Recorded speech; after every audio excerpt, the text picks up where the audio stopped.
Bonjour à tous, bienvenue dans Focus Entreprise, l'émission digitale diffusée sur bfmbusiness.com. Aujourd'hui, je reçois deux invités à ma table. Fabrice Rondeau, directeur marketing chez DAF Trucks France, et puis François Roncin, responsable des ventes électriques chez DAF. Filiale de PACCAR, DAF est une société technologique mondiale, leader sur son marché, qui conçoit et fabrique des camions légers, moyens et lourds. Lancé en 2021 et primé International Trucks of the Year, j'ai sorti mon plus bel accent anglais, 2 années consécutives. La nouvelle génération DAF est une toute nouvelle plateforme qui a donné naissance à une gamme complète de véhicules tracteurs et porteurs qui répondent à toutes les utilisations. Bonjour à tous les deux. Bonjour. Bonjour. Bienvenue. Alors, pour qu'on comprenne bien, donc on l'a dit, vous fabriquez des camions moyens, lourds, légers, c'est-à-dire des camionnettes. Expliquez-nous un petit peu pour commencer. Alors, PACCAR est leader dans le monde des véhicules industriels et on fabrique des véhicules lourds, donc qui vont de 8 tonnes jusqu'à plus de 40 tonnes en fait. D'accord, vous avez plusieurs gammes, hein, c'est ça? Exactement. Vous travaillez les entreprises de transport, c'est bien ça? Oui, tout à fait. Directement, c'est ça, ils font appel à vous, vous proposez vos produits directement aux services de transport sur toute la France. En fait, on propose nos véhicules industriels aux sociétés de transport et via aussi nos concessionnaires qui commercialisent ces véhicules aux clients finaux, quoi. Ces véhicules, ils sont fabriqués où? Alors, on a une partie de la gamme qui est fabriquée en Angleterre. Les tout petits, on va dire, pour nous, donc en dessous de 19 tonnes. Et ensuite, on a tout le reste de la gamme qui est fabriqué aux Pays-Bas. Et surtout designé aux Pays-Bas, réfléchi aux Pays-Bas. D'accord, ok. On va parler avec vous de véhicules décarbonés. Alors ça, quand on parle de véhicules décarbonés, on ne pense pas forcément aux camions, très honnêtement, aux poids lourds. On pense aux petits véhicules, etc. Expliquez-nous un petit peu depuis combien de temps vous avez mis ça en place, où ça en est aujourd'hui, qu'est-ce que c'est concrètement le poids lourd décarboné? Alors, PACCAR, en tant qu'acteur majeur du véhicule industriel, a une responsabilité dans la décarbonation. Et depuis 2018, on commercialise en fait une gamme zéro émission. Et il faut savoir en fait que le transport en fait de marchandises est responsable de 30% des émissions de gaz à effet de serre. Et en ce sens, en fait, le groupe prend sa responsabilité en tant qu'acteur pour décarboner et réduire son impact environnemental.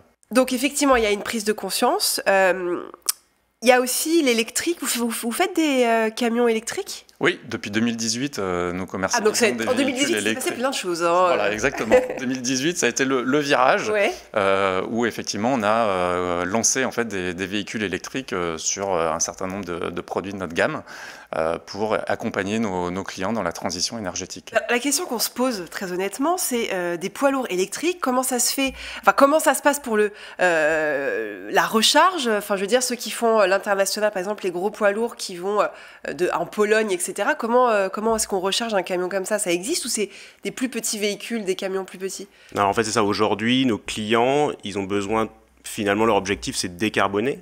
Et en fait, la décarbonation, il y a plusieurs cartes chez DAF.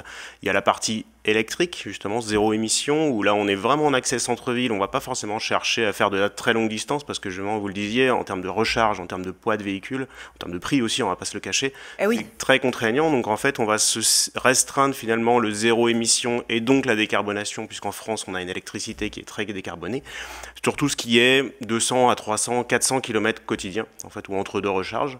Et après... donc ça tient 300, 400 km, voilà, ça, même quand un on peu charge... plus de 500, même sur des versions extrêmes, on va dire, mais qui ne sont pas les plus courantes. Voilà, on peut recharger, et là, on a quelques heures de recharge, en fait. D'accord. On peut repartir soit en deux postes, soit sur la journée. On peut faire quand même un peu de route, c'est pas forcément pour la ville, alors. Enfin... Oui, alors c'est ça, on va dire du petit régional, on appelle ça dans le transport. D'accord, et après, pour tout ce qui est très longue distance, donc là on va dépasser les 800 jusqu'à 5000 km d'autonomie, hein, grosso modo sur de la longue distance, où là on va plutôt parler de biocarburant. Et ce que disait Fabrice, en 2018, on a eu ce double lancement véhicule électrique et gamme 100% compatible biocarburant.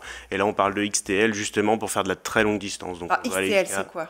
XTL, c'est de l'huile végétale hydrotraitée. Donc en fait, c'est un diesel, enfin c'est un produit qui est utilisé dans les moteurs diesel, mais qui est fabriqué à base d'huile végétale usagée. Voilà. Donc l'idée, c'est de décarboner à pratiquement 90%, pour un même usage. Donc pour nos clients transporteurs, il leur suffit de faire le plein chez eux et ils ont entre 1000 et 5000 km d'autonomie selon leur taille de réservoir. Et ça change quoi pour les entreprises?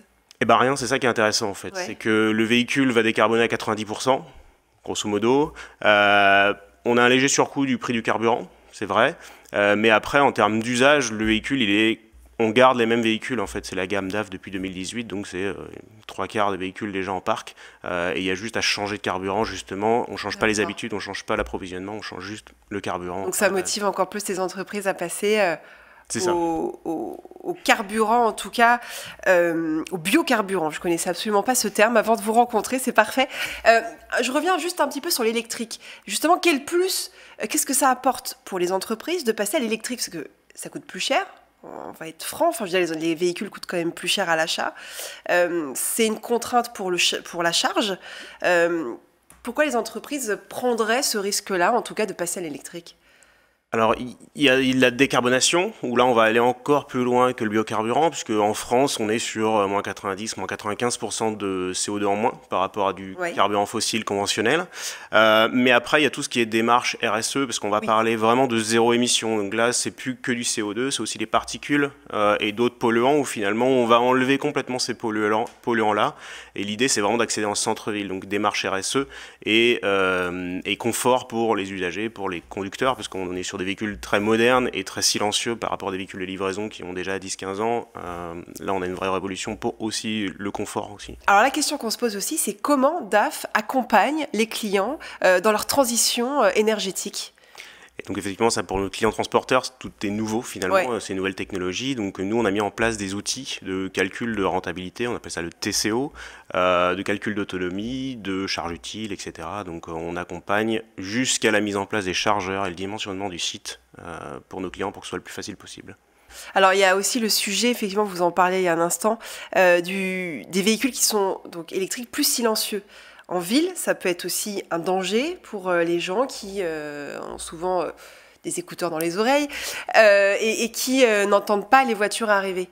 Est-ce que, voilà, pour les véhicules, en plus, là, on parle de poids lourds, donc c'est pas des petites voitures. Est-ce qu'il y a un risque aussi de danger ou est-ce que vous allez mettre peut-être en place quelque chose pour qu'on entende, je sais pas, la voiture arriver ou un système Alors, il y a des dispositifs de bruitage, évidemment. Nous, on accompagne aussi nos clients en les formant et surtout en informant le conducteur, en le prévenant que désormais, il est invisible. Donc, c'est vraiment le message qu'on passe à nos clients. Ils sont invisibles. Alors, c'est bien pour les habitants, puisque le camion, il arrive en ville sans gêner personne. Mais à l'inverse aussi, on est obligé de prévenir le conducteur de faire vraiment attention. Et ces véhicules-là, justement, 3e génération de véhicules électriques, ils ont tous les systèmes de sécurité, de détecteurs de cyclistes pour éviter les angles morts à droite. Ils ont des portes vitrées sur les côtés. Ils ont des antidémarrages quand il y a justement un obstacle devant le camion, le véhicule est empêché de décoller, de démarrer. Donc voilà, il y a aussi ces systèmes qui aident le conducteur justement à être plus sécurisé. Bon, dans 10 ans, dans les grandes villes en tout cas, on verra que des véhicules, en tout cas des poids lourds décarbonés? Bah, même moins de 10 ans, ouais. Moins de 10 ans. Moins de 10 ans, ah oui, c'est vrai, oui, je suis assez. En 2030, c'est 5 ans, hein, 2030, c'est dans 5 ans, donc voilà, l'idée c'est vraiment d'avoir des véhicules zéro émission en ville et surtout électriques. Merci à tous les deux d'être venus sur le plateau de Focus Entreprise, merci. Merci à vous. C'est la fin de cette interview, on se retrouve très vite évidemment sur bfmbusiness.com.